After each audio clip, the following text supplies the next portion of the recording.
Hello viewers, welcome back. In this video lecture we are going to discuss some interesting topic called saturated and unsaturated organic compounds. I would like to share some of my classroom experience in this lecture. Whenever I start this topic about saturated and unsaturated, and I ask the question, how do we define the saturated compound and unsaturated compound? Immediately the student says that the saturated compound means it contains a single bond. It contains single bond, and unsaturation means either it may have a double or a triple bond. Okay, that's not wrong, but we should understand it the perfect meaning, that accurate meaning. Why we call it as a saturated compound and unsaturated compound? I would like to give a simple analogy.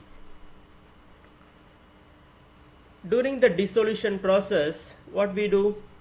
We take some solute and we dissolve in a solvent. When you are keep on adding the solute, at certain point, what will happen?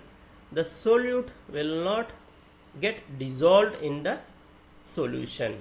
Okay, so that point is called as a saturated solution. The reason is, we know that in that solution there are no free solvent molecules are available to dissolve the solute. Similarly, when you come to this organic chemistry, if you take an aliphatic compound, as we know in the organic chemistry, means organic compounds are mostly a carbon containing compounds. Let us take some example called an alkane. So before that, we should know the carbon is a tetravalent atom. Okay, carbon is a tetravalent atom. That means the carbon can maximum, it can form a bond with 4 atoms. Okay, that is called as a tetravalent atom. You see, if you take this one, the carbon in the methane, this is the example of, this is the structure, methane. You see, it is connected to 4 hydrogens. Here it does not have any space, or it does not have any space, it is already completely filled, so you can't add anything, as like we discussed in the saturated solution. So why these compounds are called as saturated compounds?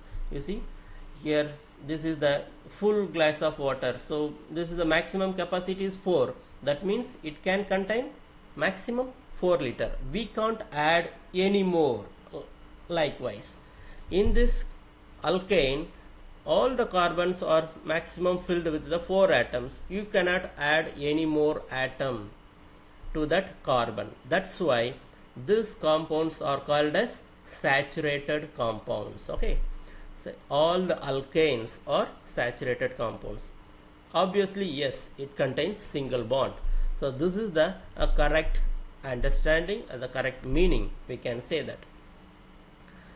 What about the unsaturated? You see, the maximum capacity is 4, but this glass is containing only 2 liter. That means how much we can add? Still we can add 2 more liters to this to fill that. Similarly, here you take, this is an alkene, ethene. See, you take this carbon, so this carbon is connected to maximum, here you see 3 atoms. This carbon also connected to 3 atoms, this also connected to 3 atoms. That means we can add 1 more atom to each carbon. Here you see, this is connected to 2 atoms and this also connected to 2 atoms. That means still we can add 2 more atoms to the each carbon.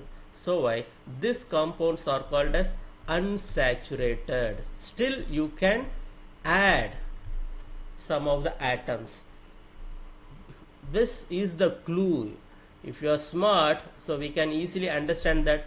So why this unsaturated compounds like double bond or triple bond, like either alkene or alkyne, so this will undergo addition reactions, okay, because still the carbon can accommodate, okay, still it have the capacity to accommodate the incoming some of the atoms. That's the reason the unsaturated compounds undergoes addition reaction. Then what about the saturated? It is already filled, so either you can replace or remove it. So mostly the saturated compounds either can undergo a substitution or elimination reaction. So these are the some of the clues, so we can understand from the nature of the system, either saturated or unsaturated. I am talking especially here the aliphatic system. I hope you understand this lecture. Kindly subscribe and share this video if it is useful. Thank you.